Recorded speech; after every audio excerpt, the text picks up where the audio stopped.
옛날엔 형사처벌이 가능했어요. 네. 주지 마세요. 태도가 마음에 안 드나 봐요. 89.1% 정도 되는데 감정적인 스트레스가 심하죠. 대한민국 전문가의 삶을 취재합니다. 네, 자기소개 한번 부탁드릴게요. 안녕하세요. 저는 노무법인 승조 대표 노무사 정지혜라고 하고요. 현재 하고 있는 업무는 주로 자문사 관리 그리고 부당해고 사건, 산재 위주로 하고 있습니다.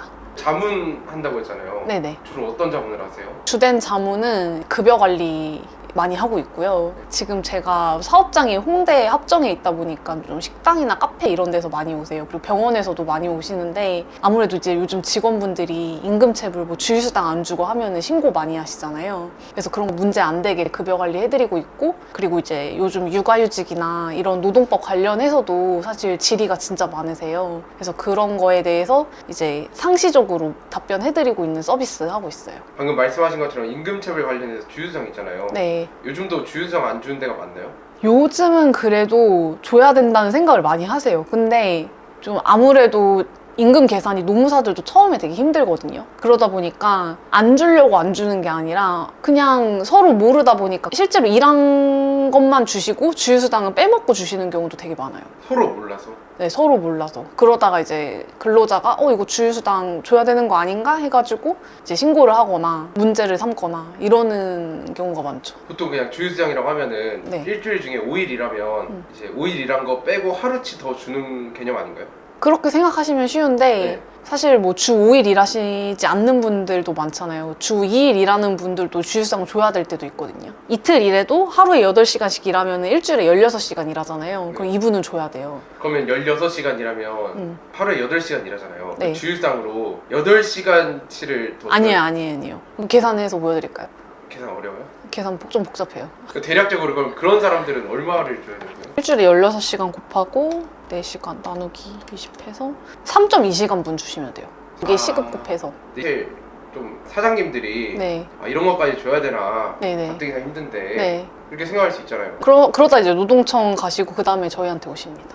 노무사님들한테 가면은 네. 좀 깎아줘요? 말도 안 아니, 되는 깎아줘요. 질문을 하는 PD 녀석이다. 못 깎아드리죠. 못 깎아요. 네, 법적으로 네. 줄 건 주고 안 줘도 되는데, 그러니까 그런 건 있어요. 뭐 5인 미만인 사업장은 연차를 안 주셔도 되거든요. 근데 이제 주세요, 모르고. 네. 그러면 이건 안 주셔도 된다. 이렇게 좀 법적인 한도 안에서 안 줘야 되는 거는 이제 좀 깎아드리죠. 근데 줘야 되는 건 줘야죠. 근데 근데 5인 미만에선 연차수당 이런 것도 없나요? 안 주셔도 돼요. 주지 마세요. 5인 이상에서는 네. 무조건 필수죠. 무조건 필수죠. 요즘은 그 어떤 사건이 좀 많나요?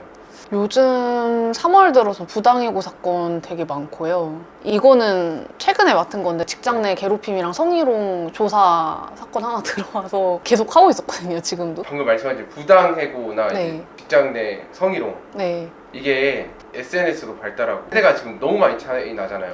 그쵸. 근데도 계속 빈번하게 일어나나요? 부당해고는 생각보다 진짜 많이 일어나고요. 좀 중견이나 큰 기업은 그래도 이걸 하면 안 된다, 큰일 날 수 있다는 거를 네. 좀 경험상으로 알아서 많이 안 일어나는데 네. 중소기업은 너무 많이 일어나요. 그래서 이번 달에 3월 2주밖에 안 지났는데 네. 저한테 부당해고 문의가 한 10건 정도 들어왔거든요. 내가 해고를 억울하게 당했다 이거잖아요. 그쵸. 그래서 해고 당했는데 이거 좀 신고하고 싶다. 어떻게 해야 되냐 이런 거. 같이 일하고 있는데 너 마음에 안 들어 나가. 이게 부당해고인가요? 그것도 부당해고고요. 해고는 정말 끝까지 가는 경우잖아요. 네. 그래서 해고가 이제 정당하다라고 하는 예시가 이 사람이 횡령을 했다던가 네. 아니면 정말 좀 큰 성희롱을 했다던가 정말 이 정도 사유가 돼야지 해고가 정당한데 그거가 아닌 경우에 해고를 하면 부당해고가 될 가능성이 크죠. 그러면 보통 어떤 이유로 자기가 부당해고를 당했다고 그래요? 근데 대부분 이제 사업주들이 이제 마음에 안 들어서 네. 그러니까 일을 못해서 일을 못해서라기보다는 그냥 마음에 안 들어서 태도가 마음에 안 드나 봐요. 그래서 자르고 이제 네. 후발적으로 이제 이걸 정당화 시켜야 되니까 근무 태도가 불량하다. 이거 네. 마음에 안 든다는 거죠. 만약에 그 근로자가 9시까지 출근인데 뭐 9시 3분, 뭐 4분 뭐 이렇게 계속 와요. 그런 것도 해고 사유가 될 수 있나요? 해고 사유는 될 수는 있는데 네. 그것보다는 이제 결근을 한다던가 네. 이러면은 이거는 정당한 해고 사유 같아요. 네. 근데 조금 지각하는 걸로 이제 꼬투리 잡아서 해고하는 것도 부당해고인가요? 좀 애매해요, 그거는. 얼마나 지각을 했는지에 따라서 달라지고. 그러니까 막말로 지각 한두 번 했는데 자르면은 네. 네. 그 누가 봐도 부당해고잖아요. 네. 최근에 가장 좀 쇼킹한 부당해고 사례 있나요? 사실 지금 진행 중이고 되게 유명한 화장품 회사예요. 네. 이제 이분이 수습기간인데 보통 수습기간 3개월 주는데 네네. 이분이 한 달도 안 돼서 잘린 거예요. 왜 잘렸는지를 보니까 이제 거래처를 이분이 이제 담당을 하는데 거래처가 실수를 했어요. 그래서 거래처 실수를 그냥 이거는 이렇게 하시면 안 된다. 이거 왜 이렇게 하셨나요? 이렇게 지적을 했는데 이 거래처를 여기 대표님이 좋아했던 거래처였던 거죠. 그래서 마음에 안 들어서 자른 거예요. 왜 내가 좋아하는 거래처한테 함부로 말하냐? 누가 봐도 네. 아니 한 번 뭐 잘못한 것도 아니고 지적했다는 걸로 네. 자르는 건 누가 봐도 말이 안 되잖아요. 사업주 입장에서는 내가 뽑은 직원, 내가 마음대로 뭐 하겠다는데 그거 가지고 왜 그러냐 이럴 수도 있잖아요. 그러면 미국 가서 사업하셔야 되고요. 네. 한국에서는 그게 안 됩니다. 한국에서는 내가 고용을 하면 고용은 내 마음대로 해도 되는데 네. 해고는 절대 내 마음대로 안 된다. 절대 안 된다. 그래서 한국에서 해고 정말 어려워요. 특히 이제 직원이 5명이 넘어가시면은 해고할 때 진짜 함부로 하시면 안 되고요. 그러면 이제 나중에 가서 저를 볼 수가 있고, 그리고 해고 당하시는 분들도 그래서 구제를 받는 경우가 되게 많아요. 한국에서는 해고가 정말 어려워요. 노동청도 많이 왔다 갔다 하시고 네. 분쟁을 보잖아요. 부당해고 네. 누가 더 많이 잘못한 것 같아요? 근데 가끔 그런 분들이 있어요. 제가 해고 많이 하니까 네. 힘들지 않냐. 왜냐면 해고를 당한 분들은 네. 이유가 있지 않냐. 저한테도 이제 좀 진상을 부리지 않냐라고 하는데 저는 솔직히 말하면 한 8대2 정도? 사업주가 8이고 정말 이 사람은 내가 봐도 좀 문제 있다. 10에서 20% 정도인 것 같아요. 그럼 대부분 이제 사업주의 잘못이고 네, 마음에 안 들어서 자르는 경우가 너무 많거든요. 마음에 안 들어서 잘랐는데 이거를 노동청에 갔어요. 네. 다시 복직해도 문제 아닌가요? 서로 감정이 상했는데. 근데 복직은 거의 안 하고요. 네. 하는 경우를 저는 본 적이 없고 사실 복직은 이제 보상금을 늘리기 위한 카드로. 억울하게 해고당한 거에 대한 보상금. 네네. 만약에 그걸 안 준다 그러면 사업주는 벌금을 받나요?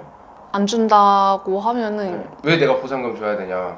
법대로 해라 이러면 거의 보통 벌금을 받나요? 옛날엔 형사처벌이 가능했어요. 근데 네. 지금은 그게 사라졌고 대신 이행강제금이라고 해서 최소 500만 원 정도 보상금을 줄 때까지 네. 몇 차례 정도 세금이라고 하더라고요. 그거를 때려요. 최소 이제 보상금이 500만 원이라 했잖아요.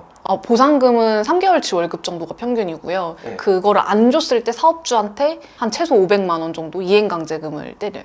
그럼 만약에 내 직원이 봉이 막 거의 1억 가까이 돼. 음. 그러면 잘 보상금 안 주고 그거 주는 게 이득 아니에요?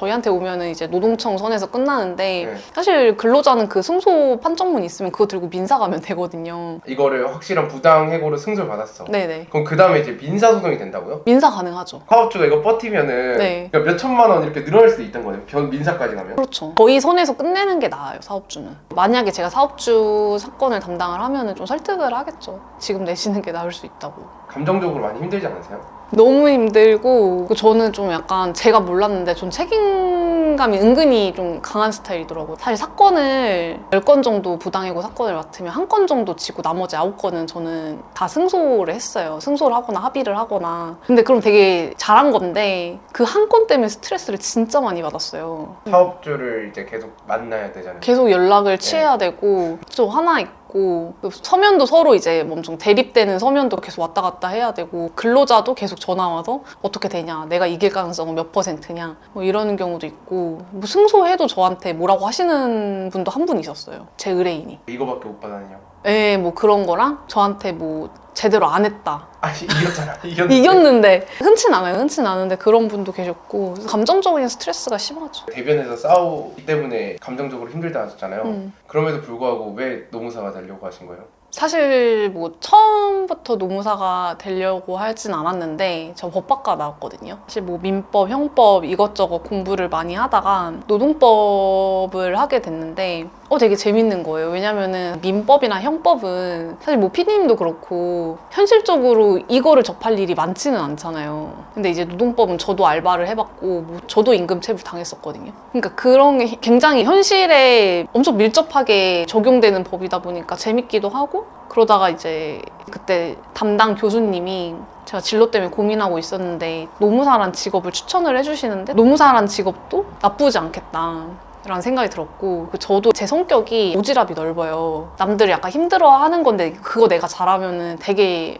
도와주려고 하는 성격인데 그거를 할 수 있는 직업이잖아요. 그래서 제가 아까 뭐 힘든 것도 많다 이랬지만 사실 승소하고 나면 의뢰인분들이 되게 고마워하세요. 그러니까 사실 그거 보는 재미에 하는 것 같아요, 지금은.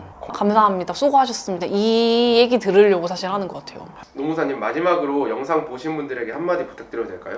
저는 노무법인 승조 정지의 노무사라고 하고요. 벌써 노무사 생활을 한 지는 이제 5년이 넘었는데 사실 이런저런 노무 사건을 하다가 지금은 이제 부당해고 위주로, 해고 사건 위주로 하고 있어요. 승소율이 나쁘지는 않은 것 같아요. 오늘까지 해서 한 89.1% 정도 되는데 억울하게 해고 당하신 분이나 아니면 정말 마음에 안 드는 직원이 있는데 해고하고 싶다 이렇게 간절히 원하시는 대표님들은 저한테 문의 주시면은 제가 최선을 다해서 도와드리겠습니다. 오늘 촬영 즐거웠습니다. 감사합니다.